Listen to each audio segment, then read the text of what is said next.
കേരള സ്റ്റോറിയുടെ രണ്ടാം ഭാഗം വന്ന ഒരു സാഹചര്യമാണിത്. വലിയ രീതിയിൽ അതിൻ്റെ കേരള സ്റ്റോറിയെക്കുറിച്ചുള്ള ചർച്ചകൾ ഉയർന്നു വന്നിട്ടുണ്ട്. അതോടൊപ്പം തന്നെ ബീഫസ്റ്റിനെ കുറിച്ചും ബീഫിനെ കുറിച്ചും ഒക്കെ വലിയ തോതിലുള്ള ചർച്ചകൾ നടന്ന് വരുന്നുണ്ട്. നമുക്കറിയാം, ഈ സന്ദർഭത്തിൽ മുഖ്യമന്ത്രി പിണറായി വിജയൻ്റേതായിട്ടൊരു പോസ്റ്റ് വന്നിട്ടുണ്ട്. അത് കേരളത്തിനെതിരെ വിദ്വേഷം വിതയ്ക്കാനും നമ്മുടെ മതനിരപേക്ഷ പാരമ്പര്യത്തെ അവഹേളിക്കാനും ലക്ഷ്യമിട്ട് നിർമ്മിക്കപ്പെട്ട ദി കേരള സ്റ്റോറി എന്ന ചിത്രത്തിൻ്റെ രണ്ടാം ഭാഗം പുറത്തിറങ്ങുന്നു എന്ന വാർത്ത ഗൗരവത്തോടെ കാണേണ്ടതാണ്.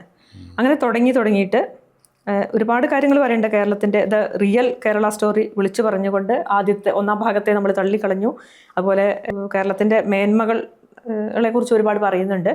ഇവിടെ സുസ്ഥിര വികസന സൂചികയിൽ മുമ്പന്തിയിൽ നിൽക്കുന്ന, ക്രമസമാധാന പാലനത്തിൽ മുന്നിൽ നിൽക്കുന്ന, പിന്നെ മതസൗഹാർദ്ദത്തിൻ്റെ നാടായ കേരളം, അങ്ങനെ ഒരുപാട് കാര്യങ്ങളൊക്കെ പറയുന്നുണ്ട്.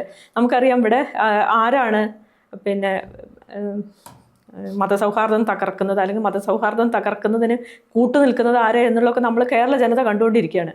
വെള്ളപ്പള്ളി നടേശനെ പോലുള്ളവർ പുറത്തു വിട്ടുകൊണ്ടിരിക്കുന്ന ഇസ്ലാമോഫോബിയ, പിന്നെ അതിനെ പാലൂട്ടി കൊണ്ടു നടക്കുന്നത് ആരാന്നുള്ളതൊക്കെ നമ്മൾ കണ്ടുകൊണ്ടിരിക്കുകയാണ്. പക്ഷേ പോസ്റ്റിൽ അദ്ദേഹം പറയുന്നത് പിന്നെ വിദ്വേഷ പ്രചാരങ്ങൾക്കെതിരെ വളരെ ശക്തമായിട്ട് മറുപടി പറഞ്ഞ നാടാ കേരളം എന്നൊക്കെ പറഞ്ഞിട്ട് പോസ്റ്റ് നീണ്ടുപോകുന്നുണ്ട്. ഒരു വലിയ പോസ്റ്റാണ് പൊതുവെ പറഞ്ഞാൽ. പക്ഷേ ഈ വലിയ പോസ്റ്റിൻ്റെ ഒരു പ്രത്യേകത എന്ന് പറഞ്ഞാൽ ഇതിനകത്ത് എവിടെയും മുസ്ലിം എന്നുള്ളൊരു വാക്ക് അദ്ദേഹം ഉപയോഗിച്ചിട്ടില്ല.